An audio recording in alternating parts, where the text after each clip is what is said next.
जंग क्या था? सामने से जंगल का बादशाह लियो शेर आ रहा था। वो देखने में तो बहुत ताकतवर था।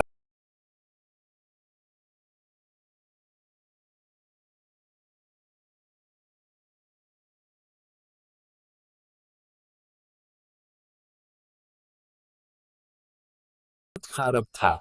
नाना हॉपर लेओ के बारे कदमों के साथ चलने की कोशिश कर रहा था।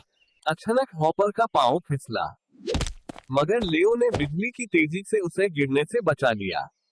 शुक्रिया लेओ, आप न होते तो मेरा क्या बनता। कोई बात नहीं, बस मेरे साथ रहो।